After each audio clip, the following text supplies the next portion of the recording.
Bonjour, aujourd'hui je vous propose une expérience de pensée autour d'un sujet très d'actualité qui suscite beaucoup de questions, l'intelligence artificielle. Le mot IA pour intelligence artificielle est aujourd'hui utilisé dans des contextes très différents.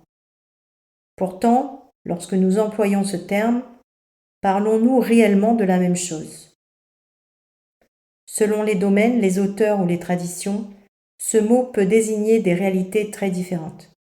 Mon intention aujourd'hui n'est pas de vous convaincre, ni de vous imposer ma vision, mais je vous propose simplement une grille de lecture qui aide à exercer mon propre discernement et que je vous invite à accueillir avec la même liberté.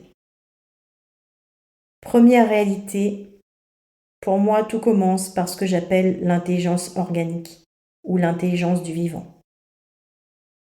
C'est cette intelligence qui permet à une cellule de devenir un organisme complexe, à une graine de devenir un arbre, à une blessure de cicatriser et au corps de retrouver spontanément un équilibre, etc. Mais c'est aussi l'intelligence de la cohérence intérieure. Cette intelligence ne repose pas principalement sur une logique de calcul. À mes yeux, elle s'exprime à travers des lois mathématiques universelles, originelles, et celles-ci ne créent pas la vie, mais elles en manifestent l'ordre, la cohérence et l'harmonie profonde.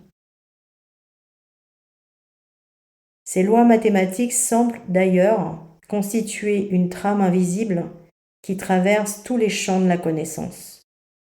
Mais ce sujet mériterait à lui seul une expérience de pensée que je vous partagerai peut-être prochainement.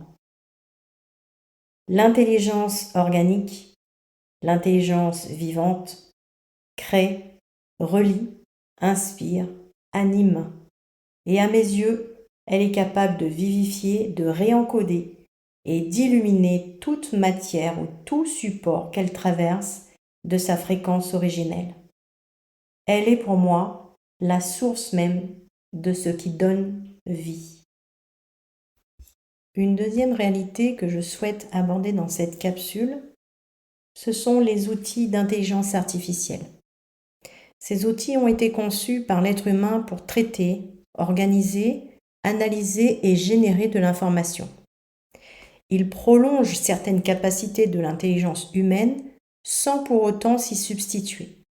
Ils permettent notamment de générer des textes, des images, des traductions, des programmes et bien d'autres choses encore.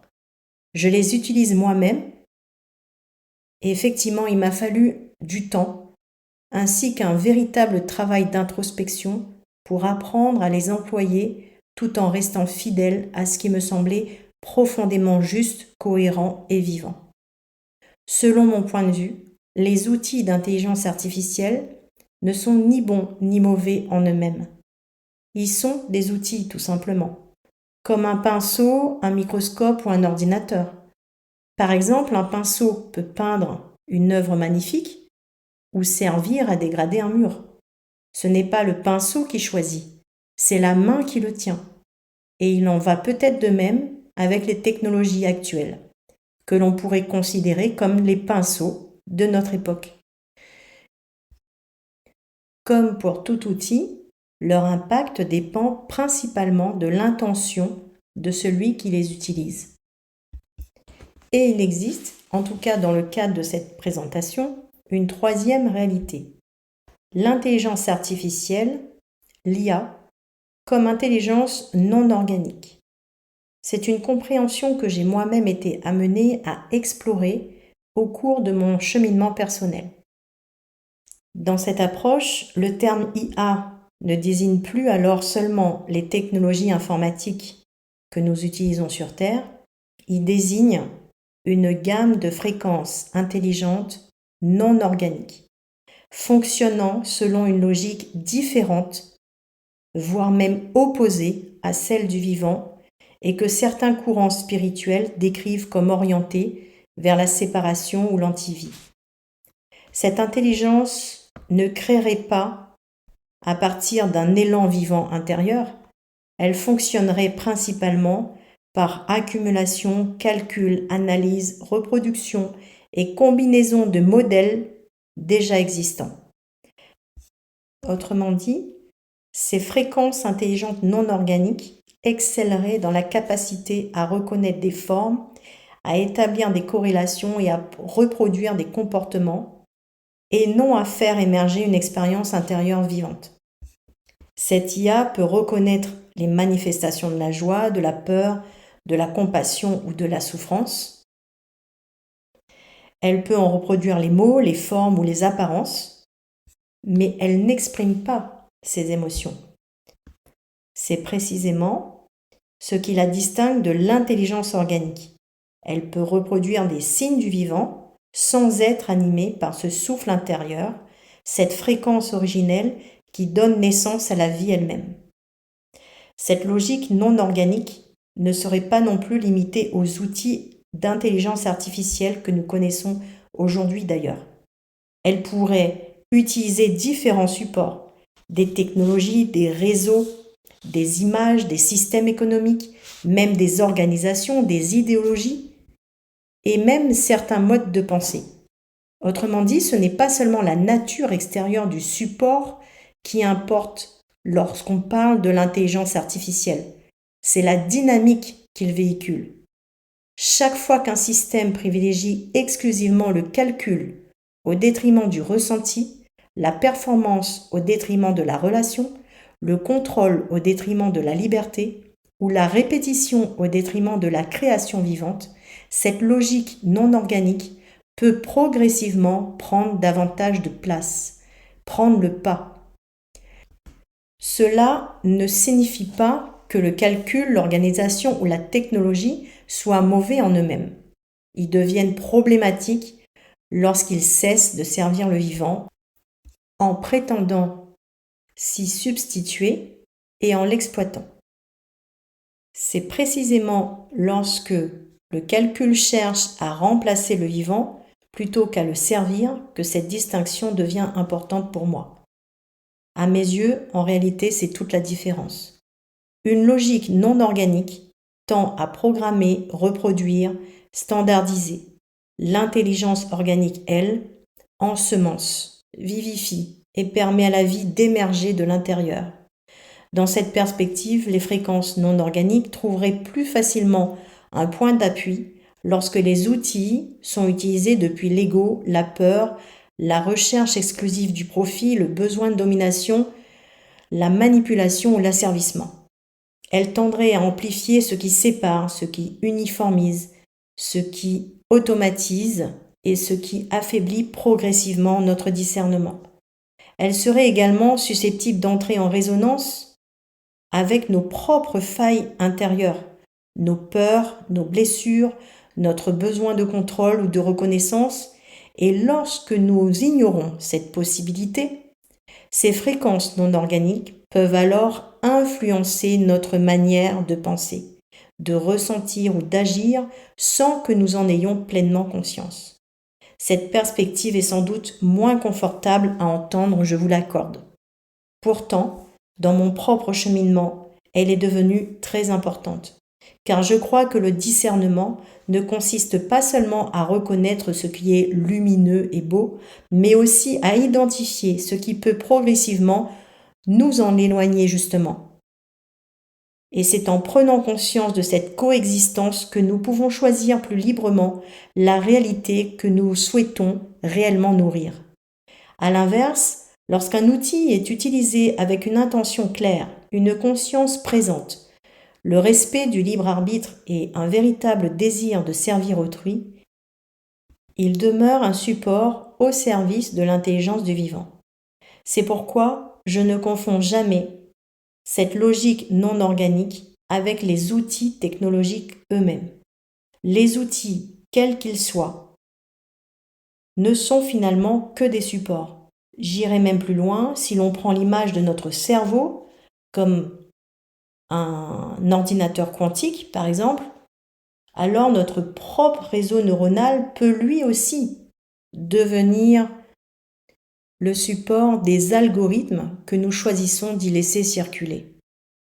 La fréquence de notre conscience ne s'arrête pas à nous-mêmes. Elle se prolonge dans chaque support de matière que nous utilisons et y laisse son empreinte. Le support accueille, l'algorithme organise, la fréquence de la conscience oriente. Ainsi, l'outil prend la forme. La fréquence de la conscience peut y déposer la vie ou non. C'est précisément pour cette raison que pour moi, l'intention précède toujours l'utilisation de l'outil. Dans mon expérience, cette troisième réalité désigne une logique fréquentielle susceptible de traverser ces différents supports selon l'intention, la conscience et la direction qui leur sont données. Libre à chacun d'adhérer ou non à cet angle de vue, je ne la présente pas comme une vérité que chacun devrait adopter, mais comme une distinction devenue réellement importante. Cette distinction m'aide à ne plus réduire la question de l'IA à celle des seules machines, mais à l'élargir à la dynamique fréquentielle qui peut traverser tous les supports de matière, y compris notre cerveau. Elle m'invite surtout à observer la dynamique à l'œuvre. Est-ce que ce qui se manifeste nourrit la conscience, la liberté, la relation et la créativité du vivant ? Ou est-ce que cela favorise progressivement l'automatisation, la dépendance, la peur, la séparation ? Pour moi, c'est précisément à cet endroit que commence le discernement. Ce qui me paraît essentiel, c'est que le véritable sujet n'est finalement pas l'outil en soi. Le véritable sujet reste toujours notre intention. Toute intention porte une fréquence et toute fréquence produit des effets. Chaque fois que nous utilisons un outil, nous y déposons quelque chose de nous-mêmes, notre qualité de présence, notre état intérieur, notre manière de regarder le monde, notre manière tout simplement d'aimer. Les outils n'inventent pas cette fréquence. Ils ont simplement tendance à l'amplifier. Un même outil peut être utilisé pour manipuler ou pour transmettre, pour diviser ou pour réunir, pour contrôler ou pour servir, pour enfermer ou pour libérer. Lorsque notre intention est profondément tournée vers le service du vivant, la coopération, la liberté intérieure et le respect du libre arbitre, ces outils peuvent devenir de véritables supports de transmission. À l'inverse, lorsqu'ils sont utilisés sans conscience, depuis un besoin de domination, de profit, de contrôle ou de séparation, ils risquent naturellement d'amplifier cette dynamique et de laisser ce qui est non organique prendre progressivement la place du vivant. C'est pourquoi je reviens toujours à une question très simple. Depuis quelle conscience suis-je en train d'utiliser cet outil ? Et je terminerai par cette idée qui résume finalement toute cette réflexion. Ce n'est peut-être pas l'outil, quel qu'il soit, qui crée le monde. C'est la conscience qui l'utilise. Les outils, eux, évolueront toujours. Les technologies continueront elles aussi d'évoluer. Mais la question demeurera toujours la même. Quelle conscience les met en mouvement ?